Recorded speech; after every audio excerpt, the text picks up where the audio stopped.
ও তুমি কাউরে দিলা 10টা সন্তান, থাকার জায়গা নাই।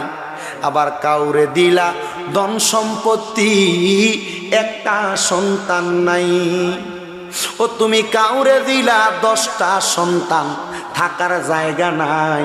আবার কাউরে দিলা কোটি টাকা, একটা সন্তান নাই।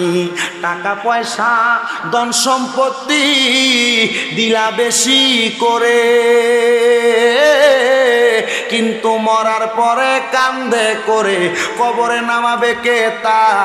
আরে রে রঙের খেলা খেলছো দয়াল রে, তোমার খেলা চমৎকার। আসমানেতে বসায় আছো চাঁদ সূরুজের বাজার রে, প্রেমের খেলা খেলছো দয়াল রে। আরে নির্দোষী রে রাখো দয়াল ববের জেলখানায়, আবার অপরাধ করিয়া কেহ ঘুরে সর্বদাই। হাকিম হইয়া হুকুম করো, পুলিশ হইয়া ধর, সর্প হইয়া দংশন করো, উজা হইয়া যা আর রে। প্রেমের খেলা খেলছো দয়াল রে, তোমার খেলা চমৎকার। আসমানেতে বসায় আছো সাত সুরুজের বাজার রে, প্রেমের খেলা খেলছো দয়াল রে। আল্লাহ কবুল করো, মঞ্জুর করো। আবার অনেক সন্তান আছে যারা তাদের মা বাপরে জুদা করে দিছে। কেমনে জুদা করে দিলা? হিরে তোমার কি মায়া লাগে না? তোমার মা বাপ কি পারতো না তোমরা বালা না খাওয়াইয়া নিজে খাইতে? তোমরা দি তোমরার মা বাপরে মায়া না কইরা দুধা কইরা দিছ। ফকিরের মতো মা বাবা 3 বেলা 3 ঘরের হাইটা হাইটা ভাত খায়। মা বাপ জুদা হওয়ার পাত্র না। আজকে বাড়িতে দেখ কইবা মা ও আব্বা আর জুদা খাইয়েন না। বউয়ের কথা শুনা বাইয়ে বাইয়ে ঝগড়া লাইগা তুমি তোমার মা বাপরে জুদা কইরা দিছ। এমন কেন?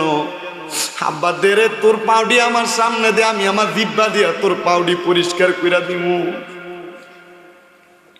এখান থেকে বাড়ি যে কইবা মা আর জুদা খাইবেন না, আপনি আমি সন্তানের লগে খাইবেন। কোনো ভাইয়ের যদি মন চায় আপনি মারে 3 বেলাই না আপনারে তার ঘরের তরকারি দিয়া যাইব। এক ঘরে মা বাপ বসবো, 3 ঘরের 3 তরকারি মা বাপের সামনে আসবে। মা বাপ কেন জুদা খাইব? সন্তান আল্লাহর দোহাই লাগে কদমে হাত দিয়া বইলা যাই, মা বাপরে এমন ভাবে জুদা কইরো না। আল্লাহর বদদোয়াটা তুমি কামাই কইরো না। কারণ এই মা বাবা মক্কা মদিনার চাইতে সম্মানিত। এই মা বাবার দামটা আমার আল্লাহ বাড়াইছে। আল্লাহর নবী কয় রেদার রব্বি ফি রিদাল ওয়ালিদি, মা বাবার সন্তুষ্টিতে আমার আল্লাহ সন্তুষ্টি হয়।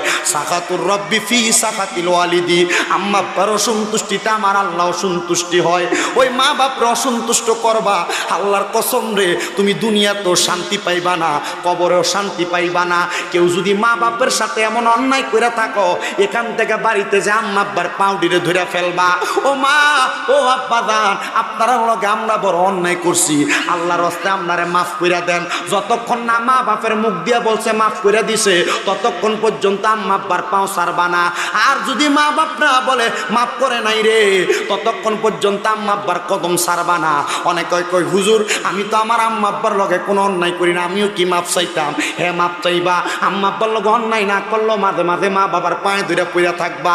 ও আম্মা ও আব্বা আমার আল্লাহর রাস্তায় মাফ কইরা দেন।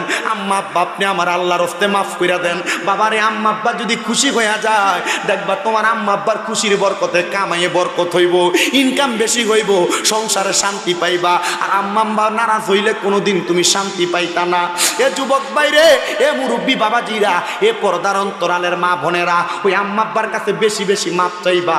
আমার নবী কয় মা বাপের কাছে সন্তান যত ছোট হয়, ওই সন্তান আল্লাহর কাছে তত বড় হইয়া যায়। ওই আম্মা আব্বার কদম ধরে মাপ চাইতে রাজি আছেন না নাই রে বাবারা? আমার নবী কয় শুধু মাপ চাওয়া নয়, সন্তানের যদি ক্ষমতা থাকে আম্মা আব্বার কদমে চুমা দিবা, চুমা দিবা। বলে হুজুর এটা কেমন কথা? আম্মা আব্বার পায়ে চুমা দিব শিরিক কি হবে না? না রে না না না না,